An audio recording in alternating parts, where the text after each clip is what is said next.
welcome back to the Yacht Report podcast. It's been a while. It's been a few months since I posted a video, or a podcast, should I say.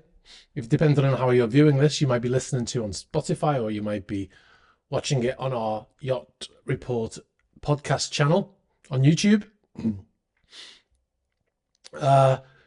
It might make more sense to you now why we called the podcast the Yacht Report podcast. That name has been something that we've been planning to roll out for a while. And I mean, you can see that, I mean, that's from last year. The podcast started last year. We already had the name in the pipework.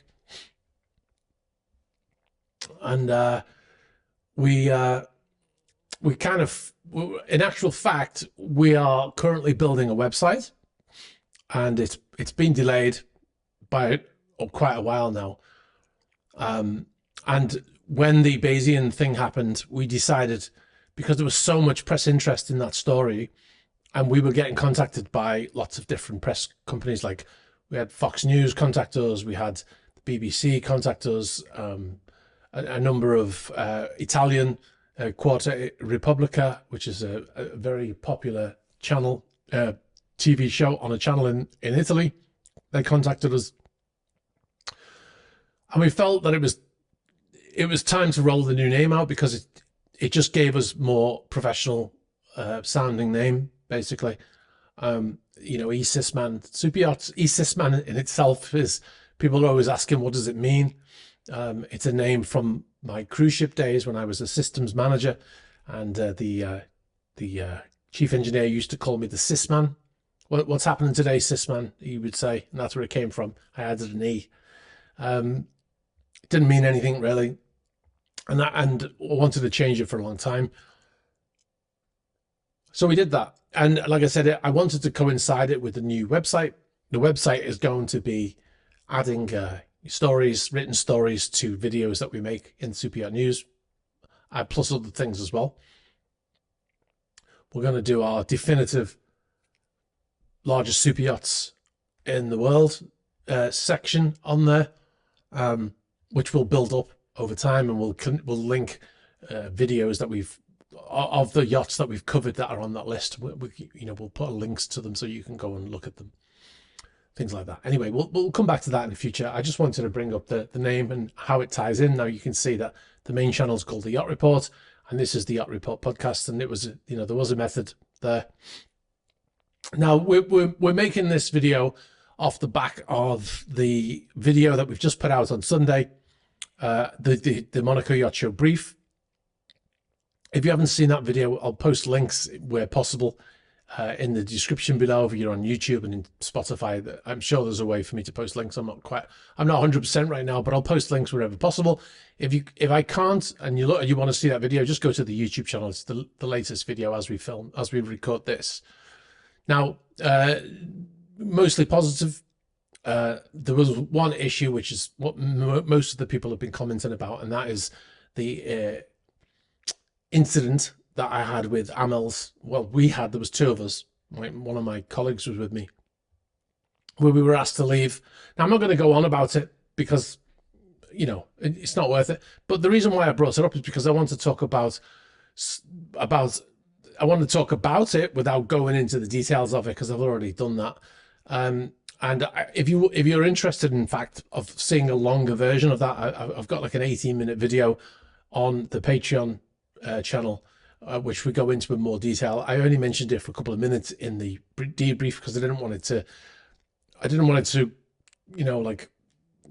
put a shadow on everything else that happened. Because the Monaco Yacht Show, I love the Monaco Yacht Show. I go every year. We don't really make that much. In actual fact, we probably come out under from the Monaco Yacht Show, because of the cost to go down and stay and travel and drive cars and all that kind of stuff, and get in and get there, and fuel and everything. It probably works out. It would probably be better for us not to go, monetarily, because we don't make any money from it. But I love it. I love going on the yachts.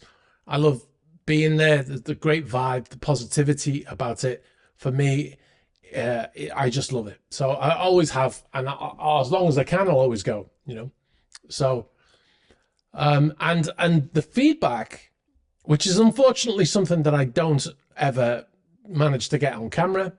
But I have people come up to me and my colleagues throughout the show, and they tell us how they love the show, how they love the channel, I mean, and how they love, the way we cover things and all that kind of stuff. And I'm not just talking about people, I'm talking about people who work in the industry. We get a lot of people, a lot of crew come up to us, which I love. That's my favorite kind of interaction with people who watch the channel is from crew, because I'm crew.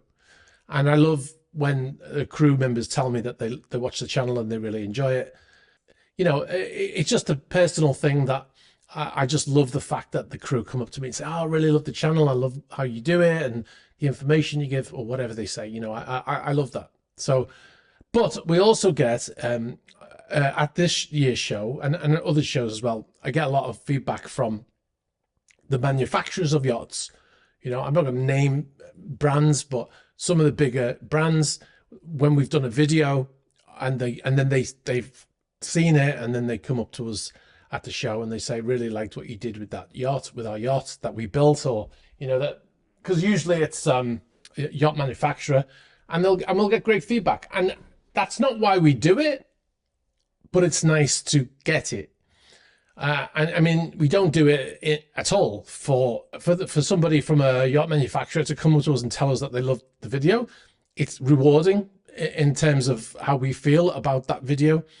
But we don't make a video thinking, hey, maybe we can get this company to, really love our videos, or maybe we'll get access, which is a thing that comes up quite an awful lot, actually.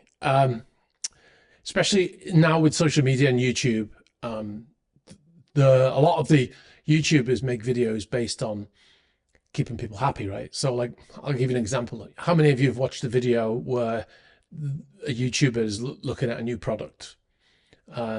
Now, I don't want to name any YouTubers either, but there are lots of YouTubers that I watch that I really enjoy what they do, how they make their videos. But then when they cover a product, they cover it because it's sponsors, right? The product's been sent to them. They've been paid money to cover it, and you can't take anything from that because now they're covering it in a way that they're being paid to do it. So they're not going to say anything negative.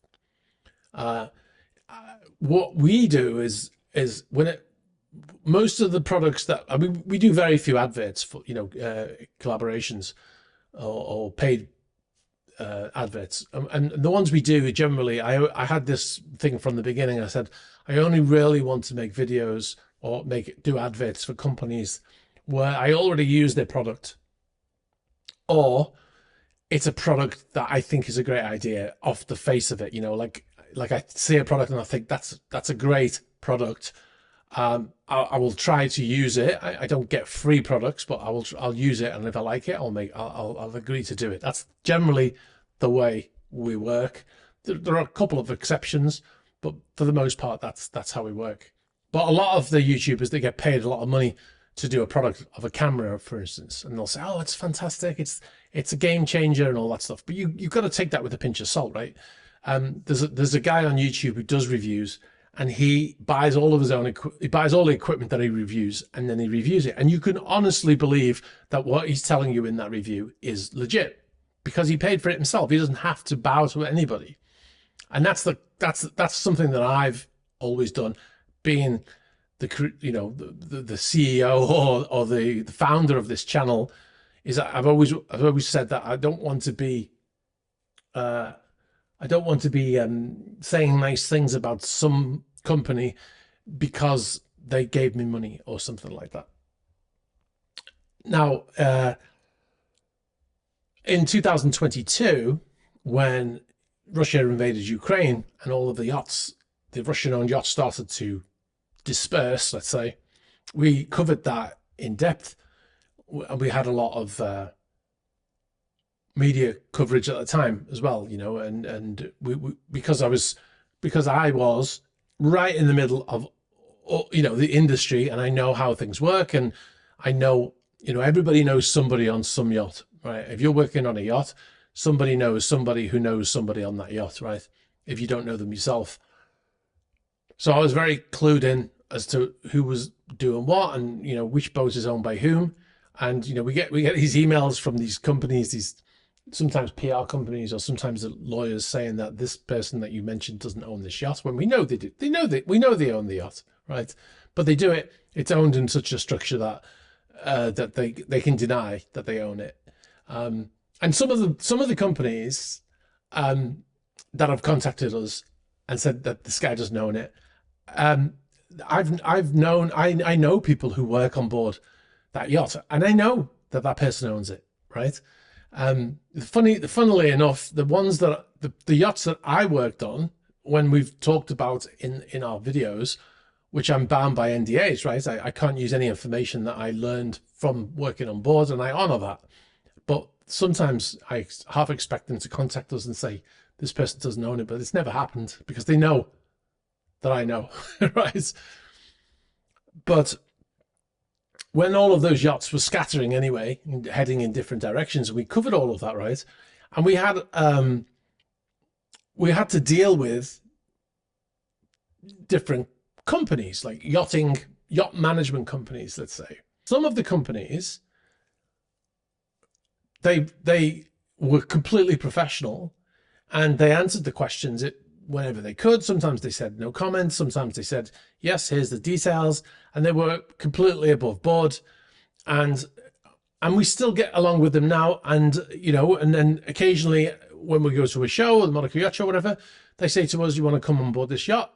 And we go on board and we make a video. But it's not a reward. It's just that in that period where we were questioning and asking, and we still do that sometimes, and they are completely professional. And then there are other companies who were completely unprofessional, and they had vendettas, and they wanted to get revenge because we were talking about these yachts that were moving in different directions, right? Even though our videos were completely unbiased, and we would talk about this yacht is going here, we believe it's owned by this person, he's been sanctioned. We weren't saying anything negative about the person. We weren't saying anything positive about the person. We were just saying the facts. This yacht is owned by this person. That yacht is now leaving and heading in this direction.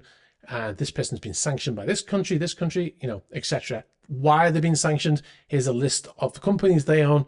Here's how those companies are working in Ukraine, in areas that are still regarded to be Ukraine, and the Russians, or whatever it is, right? It's all factual information, right? Now you can do it with that what you want. You would get a lot of comments saying, so what, and that's their opinion, right? They can say, so what, I don't care, or they can make their own opinions. But we're just, I give you it's like going to a car dealership and you tell me I want a car, I've got 4 kids, I need to get them all in, I want to have space, and then I go, well, best things, you can have this car, or this car, and then you pick, right? I give you all the information and you make a decision based on that information. Well, that's what we try to do with the channel. We try to tell you all of the stats, the details of a story, and then you can decide on your own, what happened. But because there's a lot of money involved and a lot of ego, often case, the money makes people do things. So, for instance, when we were doing the Russian stuff, one company, we believe it was this company, and it was also reported by Le Monde, the newspaper in France, that this one company had tried to dox me personally, put photographs of my house online, tried to make up stories about me taking bribes, the whole shebang, right? It was actually tied into this story about an Israeli company that was doing this kind of stuff. And there was also tied in, if you live in France, there was a story about a French journalist, news anchor, who was on during the night, and he was posting stories. Nobody was checking the stories that he was doing. It was a big scandal in France. And this guy, I think he was from Morocco originally, and he was basically allegedly taking money to post false stories. And I even managed to make it onto one of his shows at one point. So, and they were outed by Le Monde newspaper. There's a story from Le Monde from a couple of years ago, and they named the company. And I can't say 100% it was that company, but I believe that it was that company that was doing it, based on a lot of information that we got at the time, and even lawyers' letters that they sent us at the time as well. So there's a lot of stuff. Anyway, but the point being is that the way those companies behaved is a sign of the character of the people that work there, right? There's a saying that you can judge a person's character by how they treat people who they don't need to treat well, right? So, if I'm working for a yacht company and I'm building yachts, and a guy comes in who I know to be a very wealthy man who's potentially looking at having a yacht built for himself, that I'm going to treat him in a certain way, right? And then you have a YouTuber comes in who is not important to you really, because that's what they think, and because I'm not buying a yacht, but I may be able to. This is where the word comes from, which I really don't like. But the word influencer is that you can be influenced by what somebody says into how you're going to behave, right? So, or where you're going to spend your money, and that's the thing that they believe they don't need to treat those people well, so they think, well, I'll just do whatever I want. But that's again where it comes from, that you can learn somebody's character by how they treat somebody. It's like if you go on a first date with somebody and then that person treats that waiter really poorly, then you can see that that's a character coming out, right? And the way you should look at that is it's only a matter of time before that's turned on me, right? So because if they're treating that person badly, it's because they know they don't need to treat them well, right? So there you go. So treating someone who you don't need to worry about how you treat them is a sign of your character, right? If you treat that person well, you don't have to, but you treat them well, then that's a sign of your character. Now, there's an interesting post on LinkedIn, and it's an article written based on the video that we posted on Sunday. I'm not going to read the whole thing. It's quite long. I'll put a link below so you can read it. I'll read a little bit of it. And it's written by a chap called James Van Brett, and I think that's how you pronounce his last name, Bregt. He's Dutch, I believe. And he talked about the video. He says, the video is a perfect example of how not to handle PR. The marketing people at Amel/Damon Yachting thought it was clever to eject from the Monaco Yacht Show stand the high-profile yacht industry YouTuber. That's me. He's Sisman. The Yacht Report channel has 300,000 subscribers and viewing figures that most shipyards can only dream of. Worse, they ejected him and his colleagues whilst the camera was rolling. That's the first, that sets the scene. But there's one section in here that I wanted to talk about, and he says, PR, public relations, is a delicate balance act. Is a delicate balancing act. It's not simply to organize jollies for friendly journos and social media lovies. It's about building relationships with journalists and forging mutual trust. Making it up as you go along and going out of your way just to stick it to someone you don't like invariably backfires. And I think that's a very, very true. And like I said, going back to treating people how poorly, that you feel you don't need to treat well, that's an example of that happening, right? They thought they could do it, and like the woman said to the other woman, the marketing manager said to the PR manager, "I'm going to kick this guy out," and the PR manager said, "Oh, I want to watch," because they thought it'd be fun. And then the woman turns to me and my colleague, was very rude to both of us, and and there was absolutely no need for it. It's not like we were there making a negative video about them. We'd already done a video where we talked about how great the coffee thing was. I'm a big coffee fan.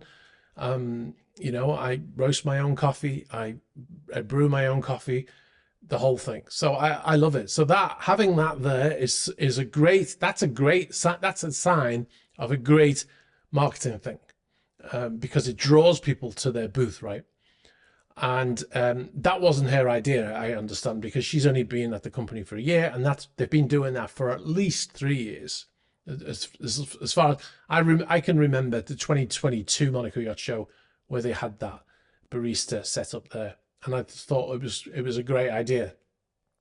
And what James says in his piece is that he talks about how the yachting media are granted access by shipyards in return for glowing coverage that often verges on groveling, or arse le can, as Private Eye would call it.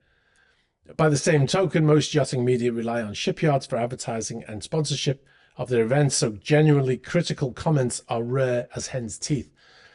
And this is another thing that I wanted to come on to, is that one of the things that a lot of these YouTubers, influencers, which is terrible, it sounds like an illness, doesn't it? But one of the things they need is access, right? So you invite me on your yacht, I make a glowing report about the yacht, and that's it, right? Now, if something happens in the news, like a yacht sinks strangely, and the CEO is blaming the crew with no evidence to support his accusations, and I'm thinking, well, I need access to that shipyard to make my videos, so I'm not going to say anything, right? So that's the problem with that kind of what's it called, transactional relationship, is that you're scared to say something negative because you're worried about the repercussions for your own business. But we don't have that problem. Like I said, the Monaco Yacht Show for us is not a moneymaker. We don't make anything from it. In actual, we take a loss, really.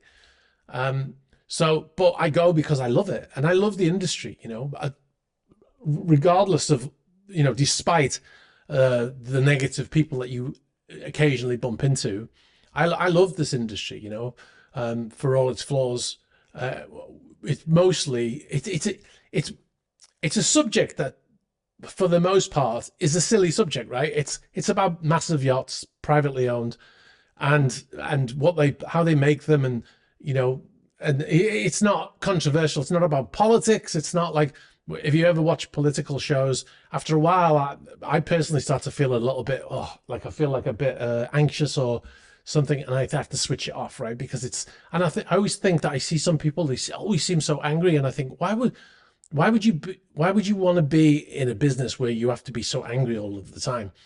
And that's the great thing about this industry, is it's just silly. It's silly, really. It's a giant yacht that some very rich person owns, and you know, it's not important in that way. It's not political. It's not about death. It's not about war. It's not about, you know, those things. And that's one of the things I love about it, because it's a silly thing. It's a bit like gossip. That's gossip stuff that you see where people are talking about someone's having an affair with someone or whatever. It's really, it's not important. So that's one of the things I love about it. But every now and then it crosses over into those other things, you know, like with the Russia-Ukraine thing, or with the Bayesian sinking and the loss of life and all of that. And they do cross over into those areas. But you know, and then it gets real for us for that time. But even when we do those videos, we try to cover them as neutral as possible. And you know, we talk about the facts, we give color to that information based on our own experience. So you know, if I'm talking about the deckheads or the gensets, then I explain what that means, what a deckhead is, what a bulkhead is, you know, how the generators work, how the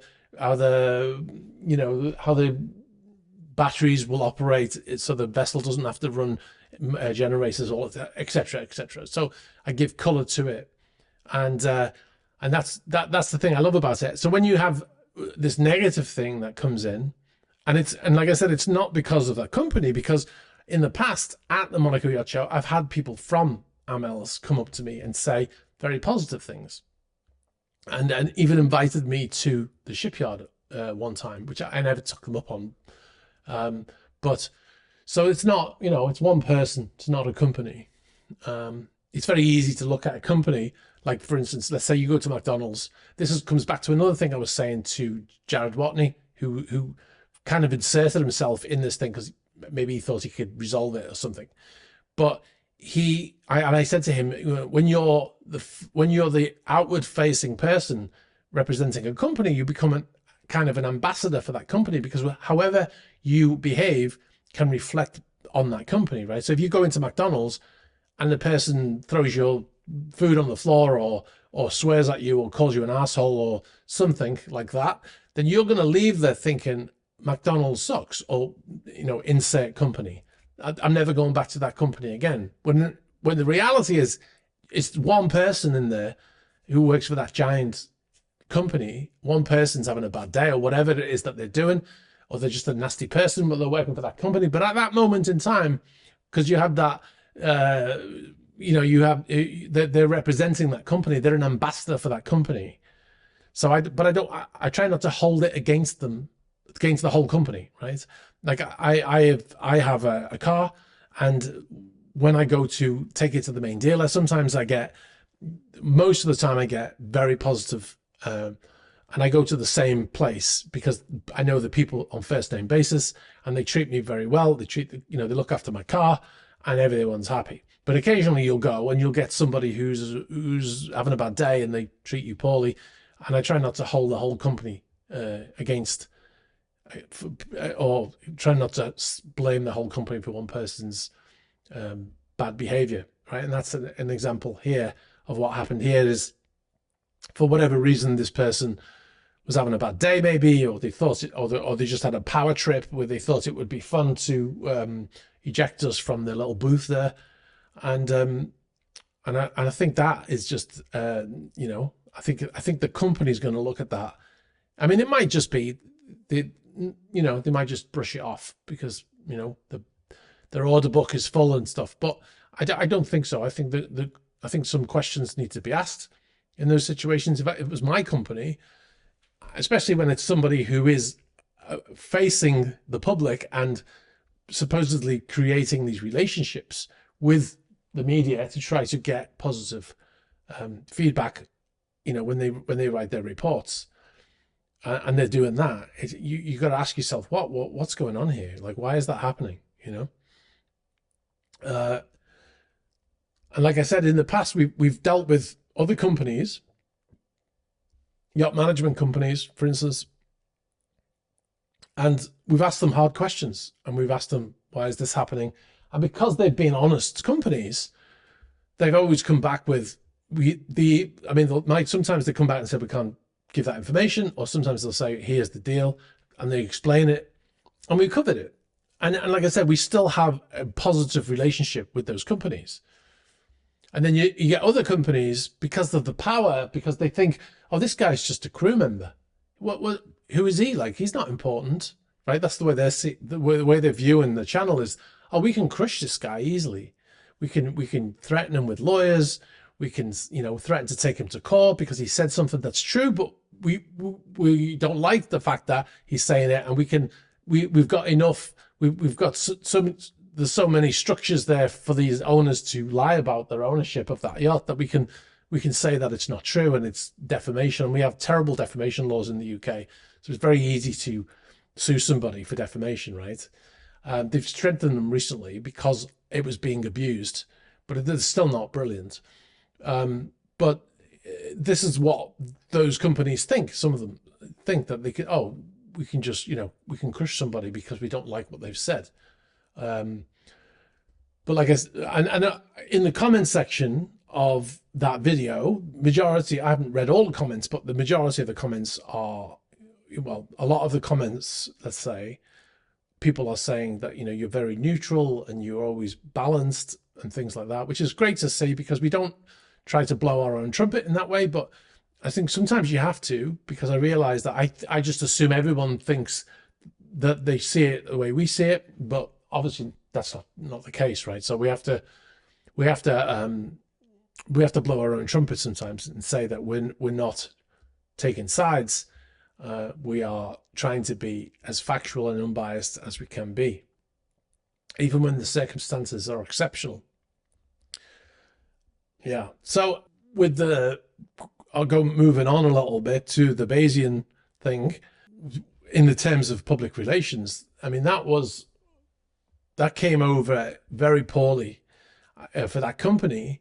I think so, based on the comments, that most people were like, why is this person out there criticizing people when he clearly has no evidence, blaming the crew? And that's why we covered it in that way. We said, well, hang on a minute, let's look at the evidence here. And one of the things in his report was that the boat was going on to the final moments of the Bayesian, and he had a lot of graphics based on the AIS data.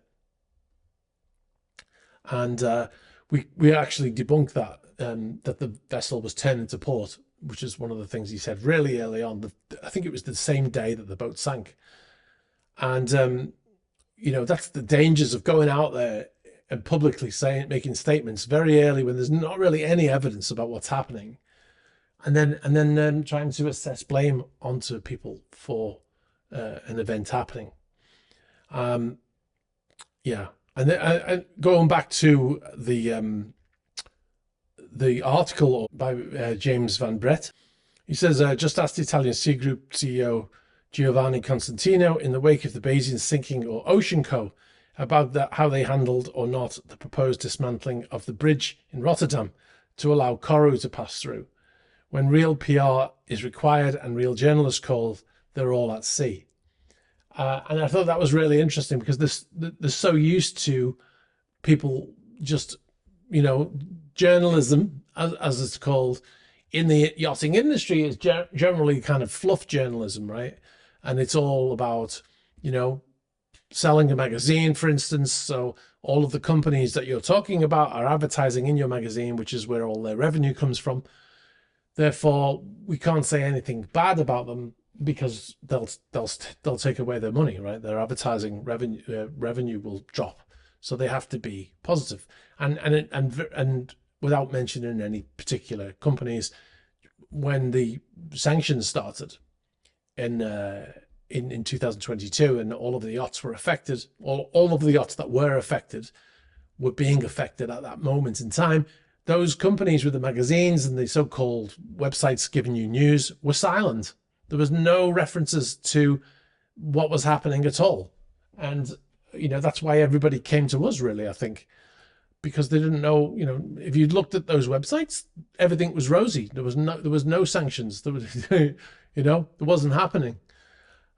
Because that's not what we want to do. I personally love the yachting industry, and I love the fact that for the most part, it's a positive experience.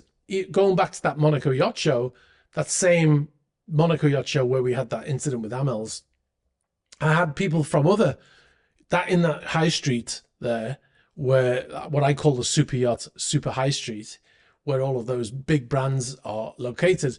I was talking to various people from various different brands, and they all were saying how much they enjoyed this video about a yacht that they built. And it was great to get that feedback, because that's, you know, those are your peers telling you that you're doing a good job, right? So it is nice to get that. But if they said to me, I don't like the fact that you mentioned, and we get this quite a lot, I don't like the fact that you mentioned who owns the boat. There's a very popular super yacht out there, charter yacht, does a lot of social media. I'm not going to name the boat, but I mentioned in a video earlier this year who the owner was, and I got an email from the captain of that yacht, really upset with me because I'd mentioned who the owner was, like it's some sort of top secret thing, you know. And I said, I'm sorry you feel that way, but it's not a secret, and it's not, you know, it's not something that we need to keep quiet. It's very easy to look up. But yeah, and obviously they will, you know, if we needed access to that boat to make videos, then we'd have to think, oh, do we really want to say these things, you know? But we don't do that. So that was an interesting one. But yeah, we bought a super yacht, the name of one of their videos, is not, it's not true. So, I mean, it's fun, I don't think anyone ever believed that the crew of a super yacht bought a super yacht to run as their own charter yacht, right? A yacht that probably cost $100 million. I mean, the crew are well paid in the super yacht industry, but they're not that well paid. So I don't think anyone was believing for a second that they bought the super yacht. Another example of that, of something that somebody said about, is another YouTuber who I won't mention, who's in the same industry, said to me once, a long time ago, he said to me, I'm kind of envious of what you do, because you can say whatever you want and you don't have to worry about clients and stuff like that. And like I said, we don't say whatever we want. We qualify it, right? We stick to the facts, and we give information that is true whenever we know it to be true. And if we find out that something we said was wrong, then we follow up in a future video when we make a correction, which is what all the news media used to do. You remember back in the day? If you're old enough, you'll remember that back in the day, not that long ago, maybe 20 years ago, 25 years ago, if an article was on the news and then it transpired that that was not true, or there was a mistake, the next, as soon as they knew that, they would put a correction in there. No, but now they'll do a big thing, new breaking news, right? And then they give you all that. And then if they do make a correction, it's on page 9 in a small corner, and it reminds me of what's that phrase? That lies sprint out of the gate, and the truth comes limping behind, or something like that. It was, I think, it's Americans that said it like 200 years ago, but it's very true, isn't it? Right? One of the things that people say is a lot of stories that get out, if you look on social media, is someone tells you a story about something that's happening, and then it invariably turns out to not be true, but that person never corrects it. And all that anyone ever remembers is that, oh, there was something shady about that story, right? I'll give you an example. I'm probably going to get some hate for it, but there was, well, I won't even mention the person's name, but a few months, not that long ago, there was a yacht that was reported to have been bought by Zelensky from Ukraine, right? 2 yachts. And a politician in the US posted on her Instagram feed or Twitter feed or whatever it's called, that this was the case, right? And she never made a correction. And it was not true, right? And we debunked the story on this channel, and we followed up, and we even went on board and did a yacht tour very recently, just a few months ago. We did a yacht tour of that very yacht. But the correction was never made, right? And what a lot of people, all they will remember is that this person said a story about this, and they don't know if it's true or not, because they don't really want to pay that much attention to it. But they just remember that that boat might be dodgy, and the person who owns it might not be the one who's supposed to own it, etc. But nobody ever follows up, right? You remember? Do you remember when the ship crashed in the Suez Canal a few years ago? It was called the Evergreen. And we had these people in the comments of the videos, you can go back and look, they're still there, saying that it was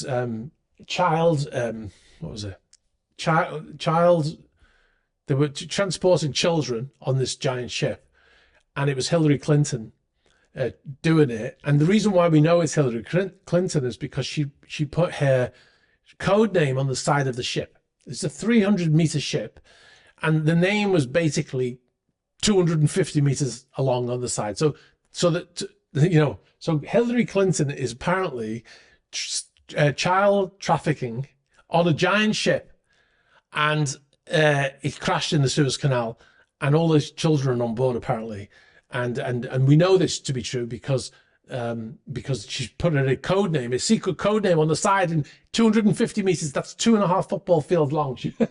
This is what they said. So, and then all they would say is, well, you'll find out soon enough. You'll find out soon enough that this is true. And then it just fades off. That story just faded away when the ship got moved, and no children were found on board.